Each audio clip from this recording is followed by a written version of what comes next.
itu tadi bukan sebuah proses pembelajaran, bukan sebuah proses interaksi antara siswa dengan guru, maka disebut dengan close learning. Paham ya? Dan ini tidak terjadi di Batam, ini nggak ada yang tiga-tiga ini. Nggak ada. Adanya di Bandung, di Jakarta.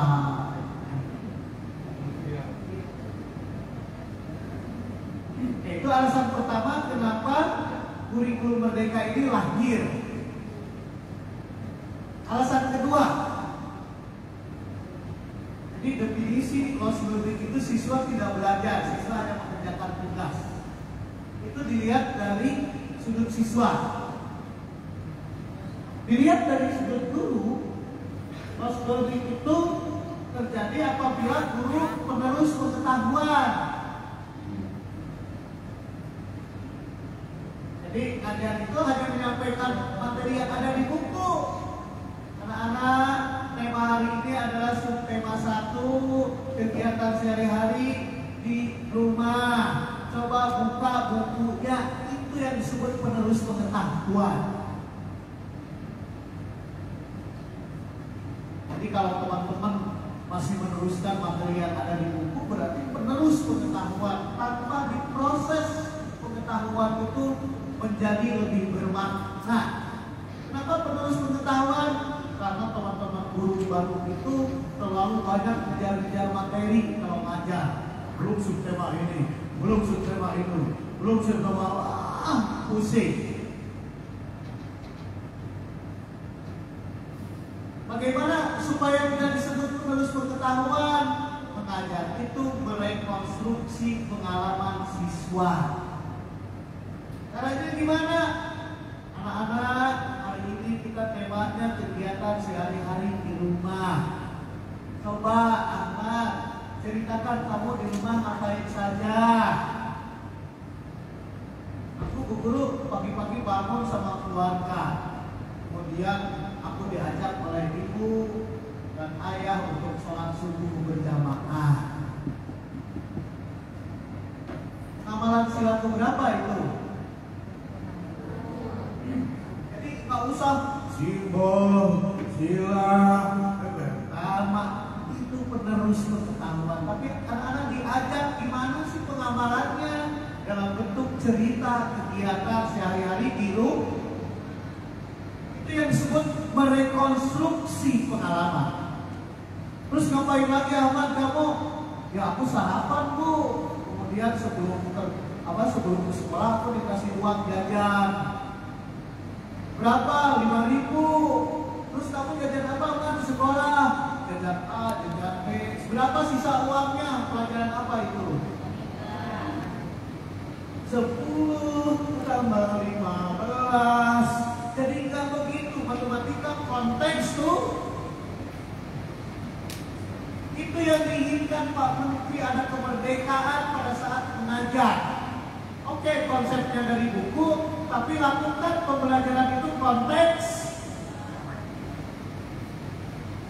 Berarti mengajar itu merekonstruksi pengalaman siswa. Kurikulum is product of times.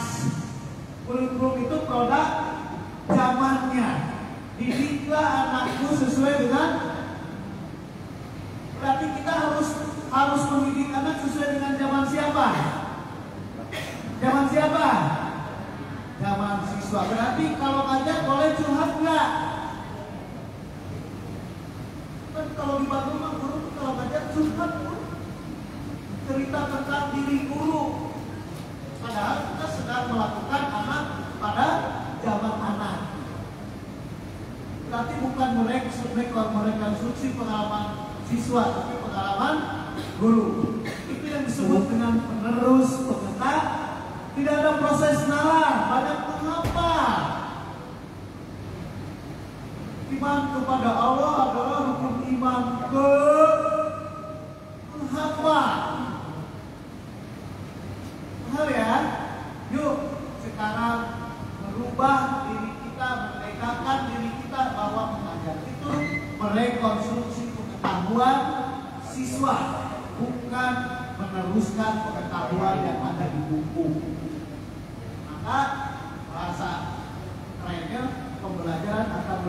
bermakna karena dimulai dari pengalaman siswa.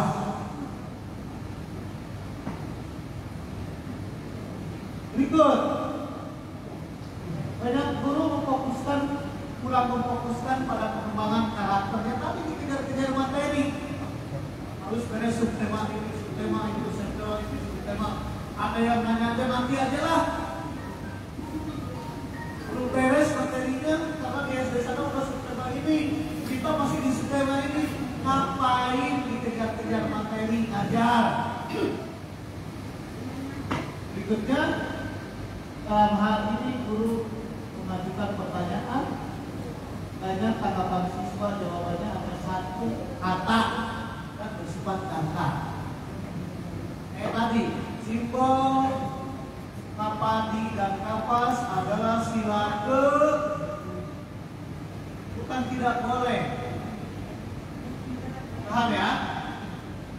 Berarti persoalan di kurikulum atau di masa pandemi ini persoalan apa kira-kira kalau lihat dari tadi? Persoalan kurikulum atau persoalan pembelajaran? Persoalan kurikulum atau pembelajaran? Berarti yang dirubah harus apanya? Prosesnya. Ah ya? Yuk kita lihat arahnya. Kita lihat arahnya. Arah ini kita merujuk pada naskah akademik. 1. Kurikulum Merdeka melanjutkan upaya peningkatan kualitas dan hasil pembelajaran. Berarti kita yang fokus kurikulum Merdeka itu ke pembelajaran. Supaya apa? Supaya kita bukan penerus pengetahuan. Supaya apa? Supaya kita tidak banyak mengajarkan hafalan. Supaya apa? Supaya pembelajaran kita berbasis nalar. Nalar yang gimana? Berpikir kritis, kreatif, dan terampil memecahkan masalah.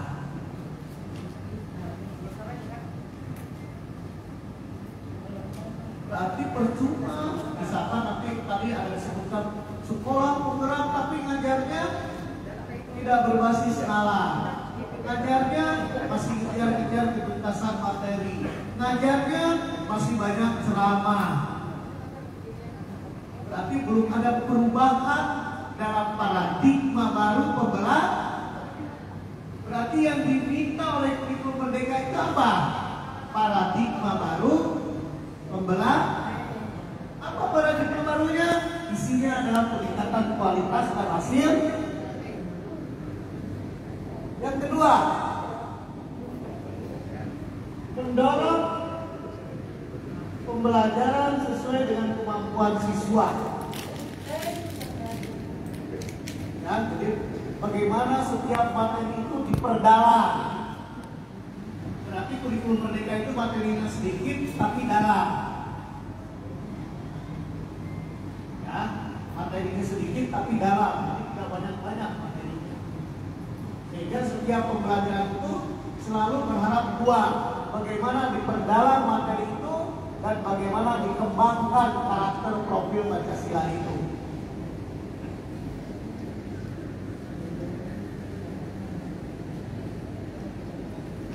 Nah ya, yang apa sekarang?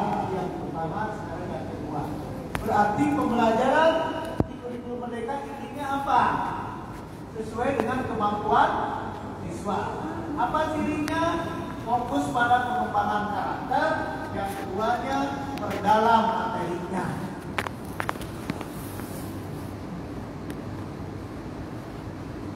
Berikutnya, perlu cepat kan? Enggak ya? Berikutnya, kurikulum Merdeka mengurangi beban administrasi. Nanti tanya ke teman-teman yang sudah sekolah penggerak. Buat diminta bikin RPP enggak? Nah, sepertinya tidak ada RPP di sekolah penggerak ini. Masih diganti dengan modul. Ya.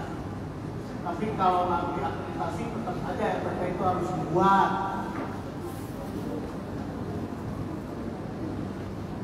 Ya, Jadi fokus ke apa? Supaya fokus ke apa? Ke pembelajaran. Yang terakhir,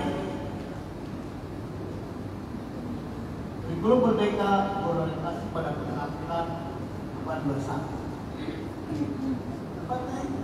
Critical thinking, kolaboratif, kreatif, kritis.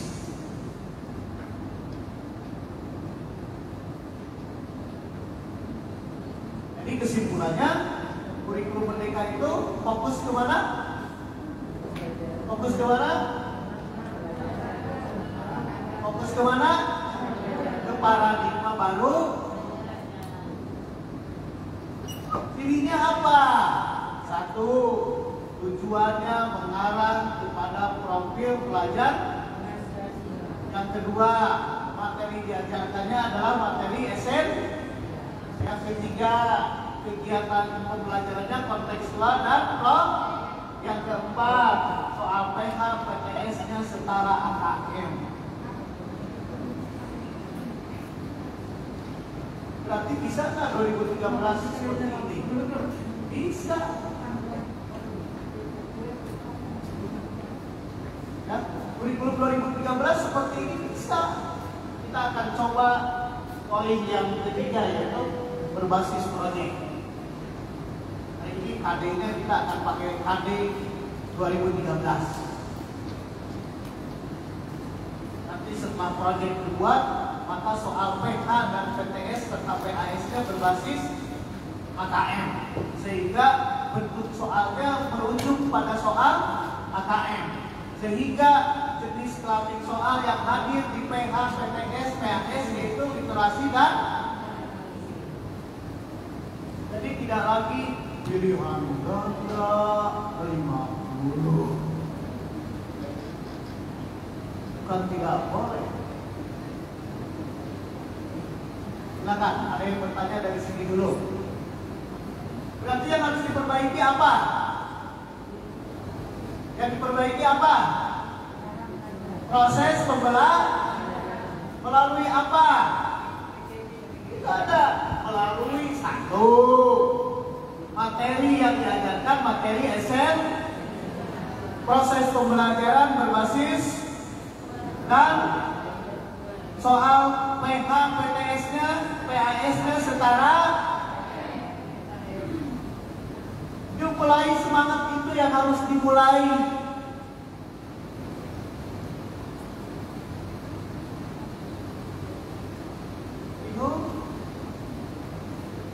Sudah mulai belum? Alhamdulillah. Berarti yuk yang 2013 tidak usah materi itu semua diajarkan. Berarti yang harus diajarkan materi apa? Itu lihat, yang harus diajarkan materi apa?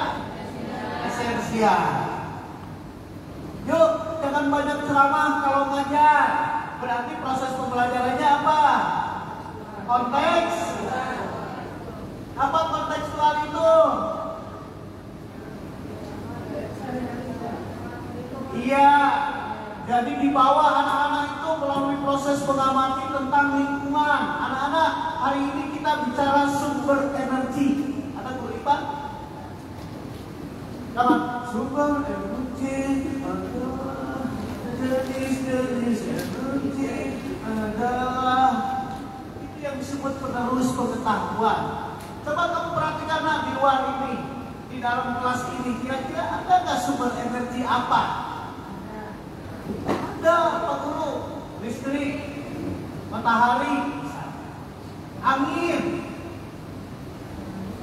Kebayang nggak anak-anak, kalau Allah meredupkan matahari dalam satu hari, apa yang akan terjadi? Berarti kita harus apa terhadap Allah dengan matahari ini? Pernah nggak ngajar seperti itu? Bagus. Itu yang disebut dengan merekonstruksi. Ya, sederhana aja lah. Anak-anak, kita akan bicara apa lagi? Kelas 4 dulu ya, di kelas 4 ya. Materi IPS apa? apa? Keberagaman sosial gitu ya. Interaksi antaruan dalam keberagaman atau kebersatuan dalam keberagaman gitu ya. Kenapa kita ini beragam? Coba kamu dari mana? Kamu dari mana? Coba kamu perlihatkan mana keberagaman kita di kelas. Ada laki-laki, ada perempuan, ada suku Jawa, ada suku Minang. Ya kan? Jadi kembali ke konteks tua. Oleh karena itu kurikulum mulok itu bisa nempel di mata pelajaran, bisa nempel di proyek, dan bisa nempel berdiri sendiri. Nanti itu bicara tentang kurikulum.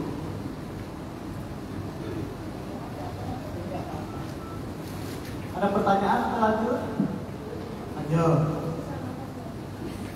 Bapak akan menyampaikan dua karakteristik kurikulum merdeka dari 4 karakteristik. Karena waktunya terbatas ya. Karakteristik pertama adalah ini. Apa nih? Fokus materi materi esensial berada dalam CP disusun per fase. Berarti ada KD nggak di kurikulum merdeka? Ada KD nggak? Tidak A, yang ada apa? CP itu apa? Capaian pembelah. Berarti KD diganti dengan capaian pembelah CP. Satu CP itu untuk 2 tahun, maksudnya apa? CPA, capaian pembelajaran A untuk kelas 1 dan untuk kelas 2. Capaian pembelajaran B untuk kelas 3 dan untuk kelas 4. Capaian pembelajaran C untuk kelas 5 dan kelas. Berarti satu CP itu materinya berisi materi kelas berapa? Kelas 1 dan 2. Lalu tugas guru adalah menentukan mana materi kelas 1 dan mana materi kelas. Itu yang disebut merdeka. Boleh nggak antar sekolah materi 1 dan 2-nya tidak sama? Boleh.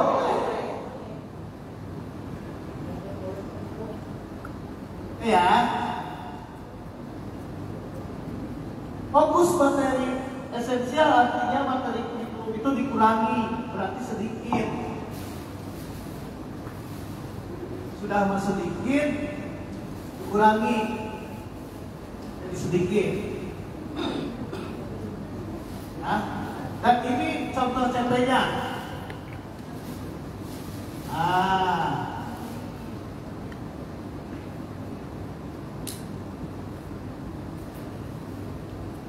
Berarti tugas guru kelas 1 dan kelas 2 memilah-milah mana materi di CP itu kelas 1 dan kelas. Guru kelas 3 dan kelas 4 memilah-milah mana materi di kelas 1 dan kelas. Ya, kelas 3 dan pintar.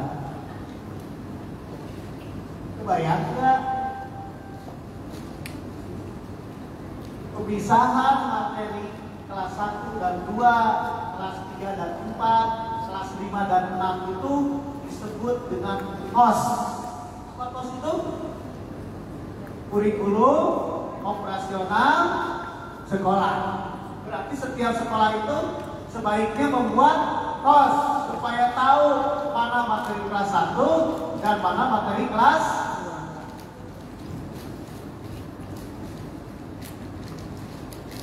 Contoh, kita lihat ya. Kita lihat. Ini CP.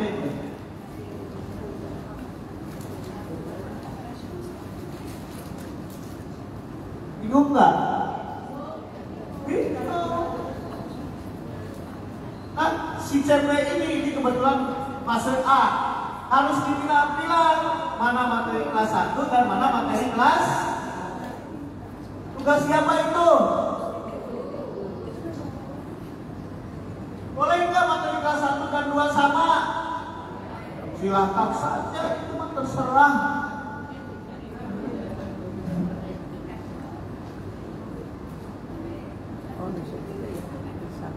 TP-nya per elemen dan proses pengajarannya boleh parsial, boleh per mapel. Sebenarnya kalau kita lihat tematik juga, jadi per mapel tematik. Kenapa tematik? Karena dalam bahasa Indonesia itu ada menyimak, ada membaca, ada berbicara, ada apa nih satu lagi? Berarti satu materi itu disorot oleh 4 elemen. Itu juga tematik sebenarnya. Hanya per mata pelajaran.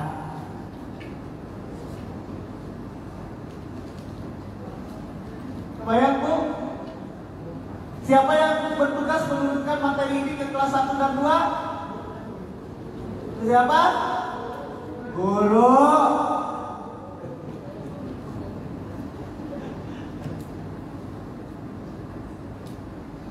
Merdeka pun enak banget, kurikulum ini merdeka. Pokoknya materinya ini dicapai dalam 2 tahun, terserah.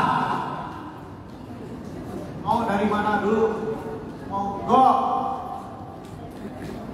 Nah, kalau kita analisis ke kurikulum 2013, maka capaian pembelajaran kelas 1 dan 2 ini tidak ada ini.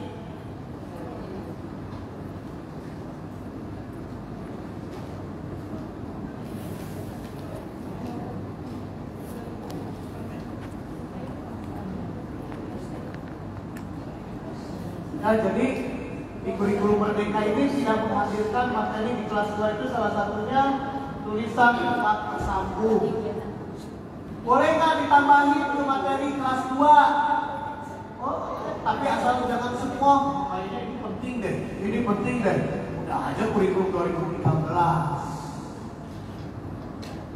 Berarti tugas guru adalah menganalisis materi di kurikulum merdeka dan materi di kurikulum 2000. Kalau memang penting tambahkan, kalau nggak penting silahkan tidak ditambahkan juga apa-apa. Berarti seolah-olah anak masuk ke SD kelas 1 itu sudah bisa membaca, menulis ya, karena tidak diajarkan persiapan membaca dan padahal di kelas 1 ada. Boleh tidak diajarkan. Berarti di kelas 2 tidak ada diperkenalkan huruf tegak bersambung, tidak ada vokal dan konsonan. Boleh?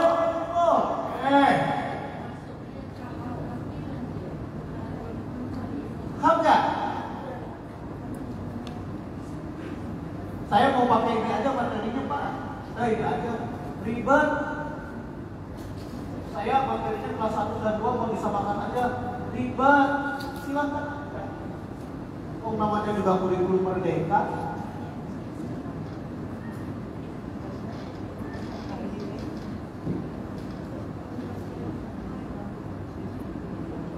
Nah, coba saya mah ini dirinci materi kelas 1 mana, materi kelas 2 mana, ditambah dengan materi ini. Silakan. Berarti yang harus merdeka itu kurikulumnya atau gurunya?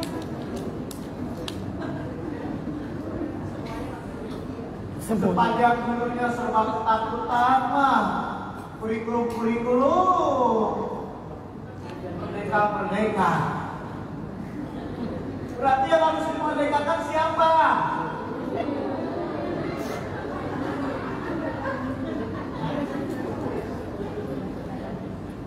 Kenapa tuh? Jangan takut. Karena orientasi kita adalah SKL, standar kompetensi lulusan. Ngajar di kurikulum merdeka itu orientasinya bukan materi tapi tujuan. Ingin apa siswa ini baru materinya. Jadi materinya ini supaya ini bukan ingin apa. Ya, rumah besarnya adalah profil pelajar Pancasila. Turunkan menjadi kamar-kamar dan pilih materinya. Berarti materi itu bisa diulang-ulang ngajarnya untuk tujuan yang berbeda. percakapan apa yang ingin dibangun pada saat aku masuk kelas. Ini materinya. Paham ya? Kalau sekarang ini kan materinya ini, materinya ini yang tujuannya Pak nggak tahu, nggak jelas, sudah nggak apa-apa. Sekarang Pak, ini tujuannya, ini materinya. Akan menyampaikan materi tentang apa? Kita lihat kosakata baru dalam teks, supaya anak itu berani, kreatif, gitu kan? Maka anak-anak diminta untuk menyampaikan 5 kosakata baru dalam kegiatan sehari-hari di rumah. Where's the handphone? Oh ya, ini yang disebut dengan fokus materi esensial. Fokus materi esensial agar memberikan pengalaman belajar yang mendalam. Berarti satu materi itu bisa disampaikan beberapa pertemuan. Nah, melalui metode pembelajaran diskusi kerja kelompok, berarti guru diusahakan tidak metode apa? Gerak. Kalau ada guru yang ngajarnya sudah jadi guru penggerak tapi masih ceramah, berarti dia guru merdeka atau tidak? Tidak. Berarti guru itu sedang tidak memerdekakan siswa, sedang mengkerdilkan siswa. Karena ilmu pengetahuan itu bukan objek hafalan, tapi ilmu pengetahuan itu alat memanusiakan manusia melalui merdeka mengajar, melalui merdeka belajar, melalui kurikulum merdeka. Kenal ya? Udahlah ceramah we. Kapok metode diskusi mah suka kapok. Kenapa kapok suka nggak bisa jawab pertanyaan siswa? Males belajar lagi. Itu di mana? Di Bandung. Di Batam.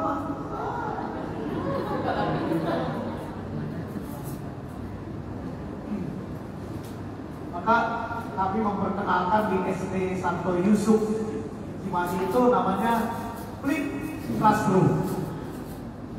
Itu model pembelajaran untuk penunjang kurikulum merdeka. Nantilah ya, kalau kita mendatangi satu sekolah baru kita akan workshop